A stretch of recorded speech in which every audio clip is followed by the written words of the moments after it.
The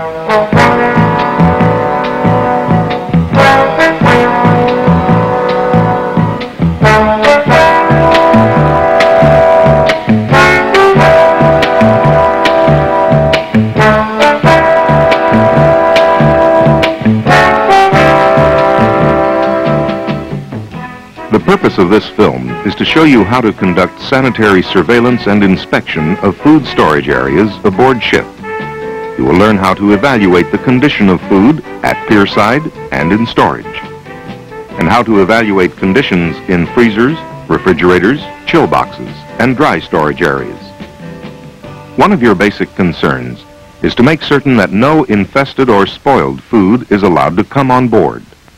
Your sanitary surveillance and inspection of food items, therefore, begins at pierside prior to taking them aboard. You can help prevent infestation by inspecting food shipments for insects, cockroaches, and stored product pests that are often transported from point to point while concealed among bulk food items. You can use the outward appearance of the food or food containers to gauge its condition. Look for torn containers that make food vulnerable to infestation by insects. Containers may have been broken and the food contaminated. Observe the date of expiration on the products. By recommending survey of all food items that appear infested or spoiled, you prevent many food-related problems at this point. All food intended for your ship needs to be inspected before it comes aboard, with careful attention to frozen and refrigerated foods.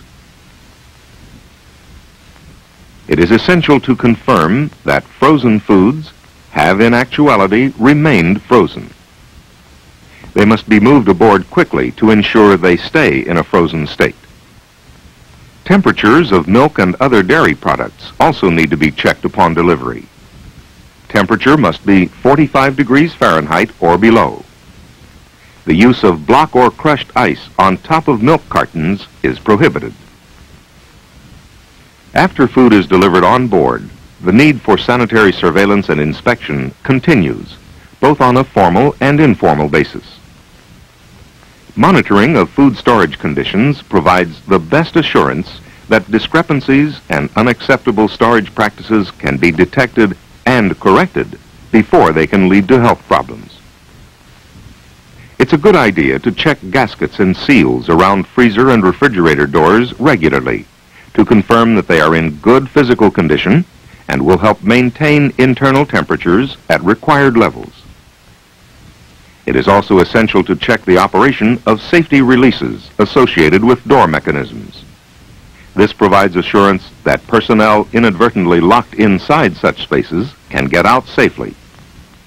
Highly perishable foods require proper storage temperatures, humidity, and air circulation. And so you need to observe that food is off the deck and that food stacks are kept away from bulkheads. Both factors enhance air circulation.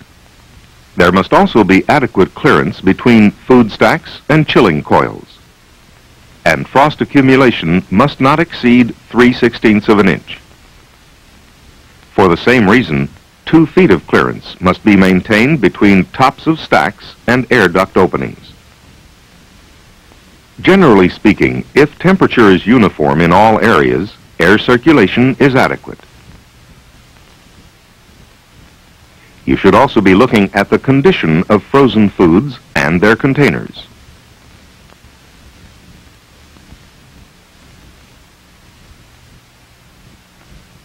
The purpose of sealing frozen foods in moisture and vapor-proof wrappers or containers is to prevent dehydration and freezer burn. Failure to protect partial lots of frozen foods may result in this, the dehydration of surface areas characteristic of freezer burn. Improper air circulation or temperatures may result in defrosting and ultimately spoilage of the food.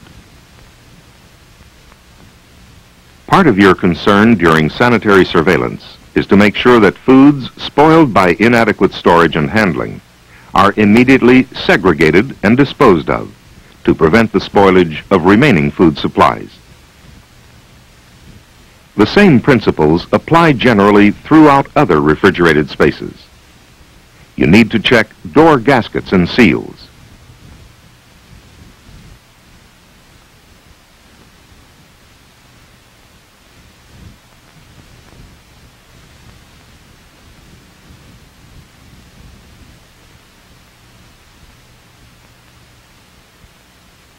Again, the function of the door safety release must be checked.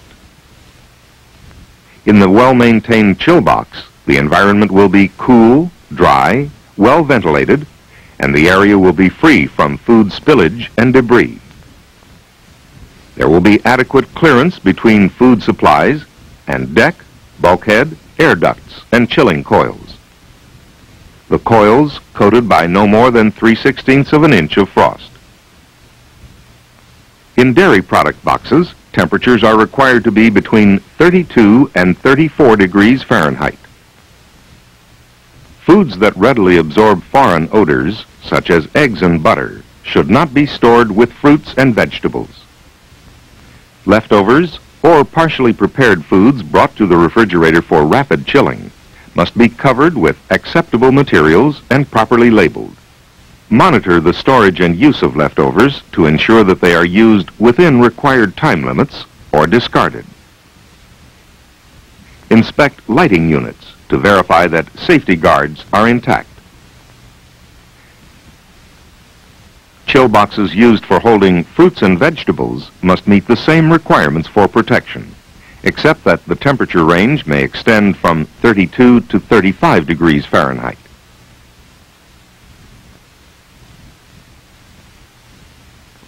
Special attention needs to be paid to the condition of food items stored in these areas. Decayed or otherwise spoiled food items need to be removed from unspoiled food to be sure wholesome foods are not themselves spoiled.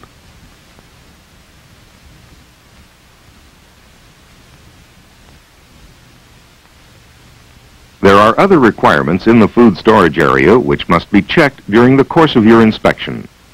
For example, temperature logs must be maintained for all bulk cold storage spaces.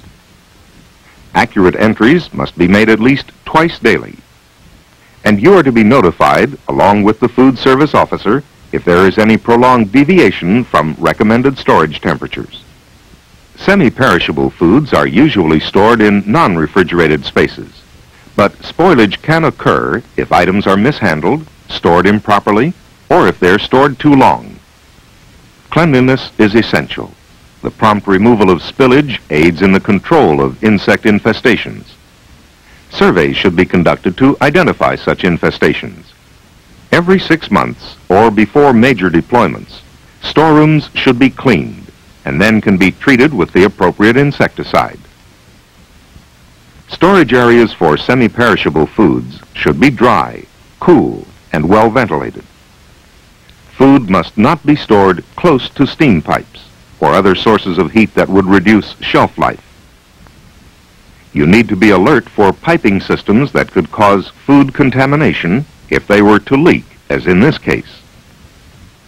Also, be on the lookout for deteriorated lagging and inviting harborage for insects. The potential for contamination and spoilage, with resultant danger to ship's personnel, increases if food is not properly protected. As a regular part of your inspection, you need to check the condition of packaged foods. Flour in insect-resistant bags treated within the past year is fairly safe. If integrity is lost by tearing or rupturing, immediate cleanup of spillage is essential. When bags or cartons containing flour, cornmeal, farina, grits, macaroni products, crackers, and cake mixes are torn or broken, they are likely items for infestation, and so the contents should either be surveyed or stored in insect-proof containers. It is sometimes possible to determine if there is an infestation by looking at the package. At the left is the larva of an insect belonging to the genus Trogoderma. The adult insect is at the right. One insect within the product requires its condemnation as being unfit for human consumption. The larva and adult in this case belong to the genus Tribolium. You are justified in condemning the food product if you find 3 insects per pound. Food items with other species of stored product pests containing 7 or more insects per pound must be surveyed. If the product is lightly infested with insects, it should be placed in a freezer or chill box and issued from there.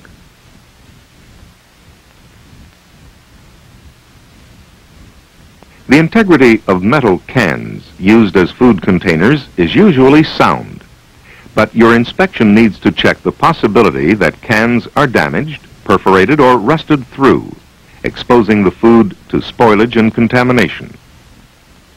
So long as the seal is not broken or rust has not penetrated, the food within the container may be considered safe. But cans with certain other conditions must be surveyed. Acid can cause tiny pinholes like these. Survey the food from such cans. Bacterial action may produce hydrogen sulfide gas that can't escape, causing the can to become a sweller. Survey such cans unless they contain molasses. Swellers in this case are normal, particularly in tropical climates. The sugar content is too high to allow microorganisms to exist and multiply. Another candidate for surveying is the Springer. Swelled ends due to gas production, but yielding to pressure. When pressure is released, the can springs out again. Survey food in such cans unless the can contains coffee.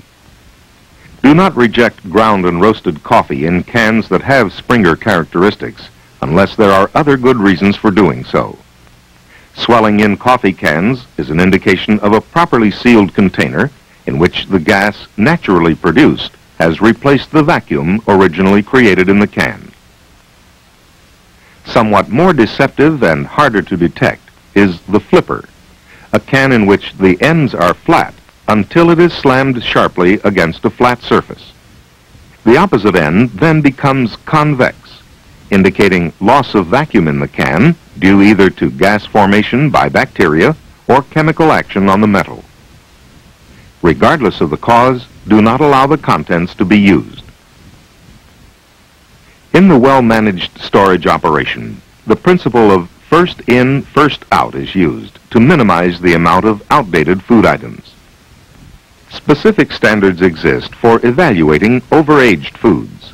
That is, foods stored beyond the inspection test date stamped on the case or shelf life specified in the appropriate NAVSUP food storage tables. Your ship may receive food shipments containing overaged items in good condition for which the shelf life has been extended. Such items should be used as soon as possible after receipt. You may be called on to help determine the disposition of overaged food items. Contact the local veterinary support activity for guidance in determining appropriate action. In general, even if overaged food items have not been extended, they may be considered fit for use if the container is in good condition and the food item has no offensive odor and is palatable. The storage area and food items held by the Jack of the Dust in the breakout area should be checked. For cleanliness here is as important as it is in every other food storage area aboard ship.